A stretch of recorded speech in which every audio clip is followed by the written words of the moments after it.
பரிசுத்த நாமத்திற்கு மகிமை உண்டாவதாக. ஆண்டவர் பாதத்தில் ஆசிரியர்கள் மற்றும் அன்பர்கள் ஜெபக்குழு நடத்தும் இந்த ஆன்லைன் லெந்து கால தியான கூடுகைக்கு உங்கள் அனைவரையும் நான் வாழ்த்தி வரவேற்கிறேன். இந்நாட்களில் நாம் ஆத்தும நேசரின் அங்க மகத்துவங்களை குறித்து தியானித்து வருகிறோம். இன்றைக்கு நம் ஆத்தும நேசரின் அங்க மகத்துவமான சிரசு பாகம் 3 குறித்து தியானிக்க போகிறோம். இதற்கு ஆதாரமாக எடுத்துக்கொள்ளப்பட்ட வேத பகுதி மத்தேயு எழுதின சுவிசேஷம் 27ஆம் அதிகாரம் 27 முதல் 30 வசனங்களை நாம் வாசிக்க கேட்போம்.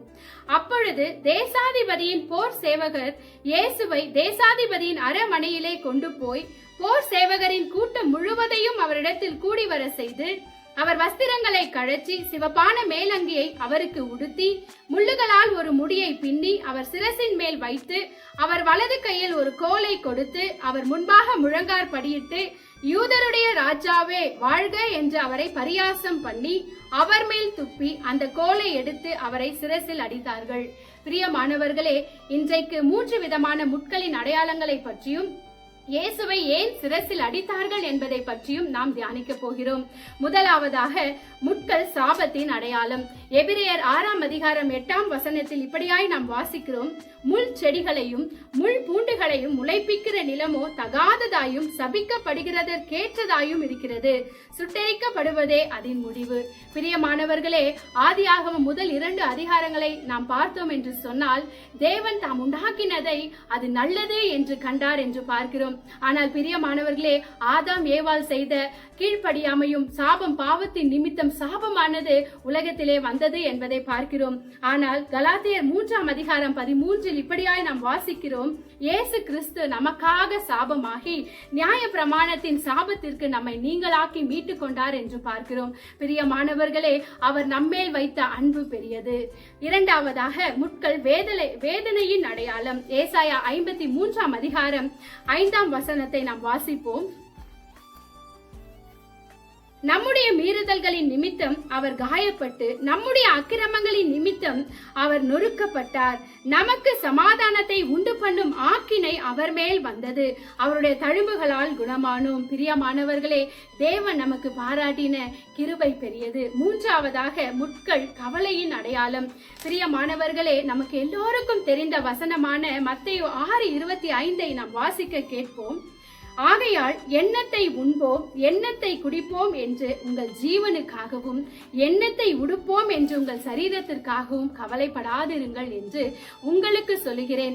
ஆகாரத்தை பார்க்கிலும் ஜீவனும் உடையை பார்க்கிலும் சரீரமும் விசேஷித்தவைகள் அல்லவா? பிரியமானவர்களே, இந்த உலகத்தில் அநேக கவலைகளும் கஷ்டங்களும் நமக்கு உண்டு. ஆனால் தேவனாகிய இயேசு கிறிஸ்து நம்முடைய பாடுகளை ஏற்றுக்கொண்டு நம்முடைய துக்கங்களை சுமந்தார் என்று ஏசாயா 53:4 வாசிக்கிறோம்.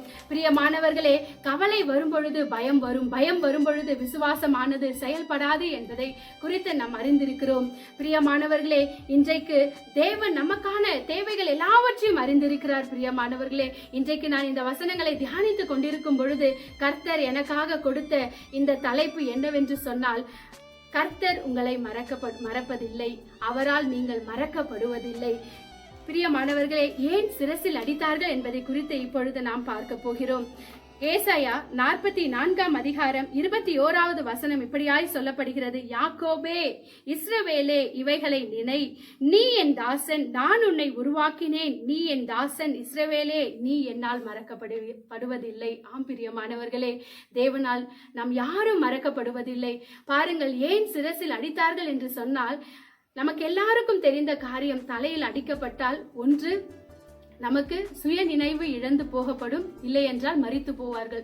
ஆனால் தேவன் தாம் எதற்காக வந்தார், எதற்காக அனுப்பப்பட்டார், அவர் தேவனுடைய சித்தம் என்னது என்பதை தேவன் இயேசு கிறிஸ்து முழுவதுமாய் அறிந்திருக்கிறார். அது மட்டுமில்ல, வசனம் சொல்லப்படுகிறது, தாய் தன் பாலகனை மறந்தாலும் நான் உன்னை மறப்பதில்லை என்று சொல்லப்படுகிறது போல, கர்த்தரின் நாட்களில் உங்களுக்கு கொடுக்கிற ஒரு வாக்குத்தத்தம் என்னவென்று சொன்னால், அவரால் நீங்கள் மறக்கப்படுவதில்லை, அவர் உங்களை மறப்பதே இல்லை என்று அவர் உங்களுக்கு கொடுக்கிற வாக்குத்தத்தம் இன்றைக்கு அது ஆம் என்றும் ஆமேன் என்றும் இருக்கிறது. பிரியமானவர்களே, ஒருவேளை நீங்கள் நினைத்திருக்கலாம், எனக்கு அன்பானவர்கள் என்னை மறந்து விட்டார்களே, தாய் தன் பிள்ளையை மறந்து விட்டதே, பிள்ளை தன் தாயை மறந்து விட்டதே என்று நீங்கள் நினைக்கலாம். நமக்கு உதவுவேன் என்று சொல்லி சிலர் வாக்குத்தத்தம் பண்ணி ப்ராமிஸ் பண்ணி இருந்தாலும் அதை அவர்கள் மறந்து விட்டாலும், நம்மளுடைய தேவனாகிய கர்த்தர் இன்றைக்கு நமக்கு கொடுக்கிறதான ஒரு வாக்குத்தத்தம் என்னவென்று சொன்னால், அவர் உங்களை மறப்பதில்லை. ஹல்லேலூயா. நாம் தலையை தாழ்த்தி ஒரு நிமிடம் அவரை நோக்கி பார்ப்போமா? எங்களை நேசிக்கிற அன்பின் தகப்பனே, அப்பா, யார் எங்களை கைவிட்டாலும், யார் எங்களை மறந்தாலும், ஆண்டவரே, நீர் எங்கள் நினைவாகவே இருக்கிறீர் என்பதை குறித்து நாங்கள் இன்றைக்கு தியானித்தோம் தகப்பனே. அப்பா, இந்த நாள்ல அப்பா எங்களுடைய ஆண்டவரே இருதயத்தை உங்களுடைய சமூகத்துல ஊற்றுகிறோம் தகப்பனே. அப்பா, நாங்கள் யாரை குறித்தும் கவலைப்பட மாட்டோம் தகப்பனே. ஆண்டவரே, ஏனென்றால் எங்களுடைய தேவனாகிய கர்த்தர் நீர் எங்கள் நினைவாகவே இருக்கிறீர் தகப்பனே. அதற்காக உமக்கு நன்றி செலுத்துகிறோம் தகப்பனே. அப்பா, நீர் சிலுவையிலே பட்ட ஆண்டவரே இந்த காயங்கள் ஆனது ஆண்டவரே ஏதோ எங்களுடைய சாபத்தை எடுத்து போட மட்டுமல்ல ராஜா, நீர் எங்கள் நினைவாகவே இருக்கிறீர் என்பதை காட்டுகிறது. அதற்காக உமக்கு கோடான கோடி ஸ்தோத்திரங்களை ஏறெடுக்கிறோம். எங்களுடைய ஜெபங்களை ஏற்றுக்கொள்ளும் எங்கள் ஜீவனுள்ள நல்ல தகப்பனே. ஆமேன், ஆமேன், ஆமேன். God bless you all.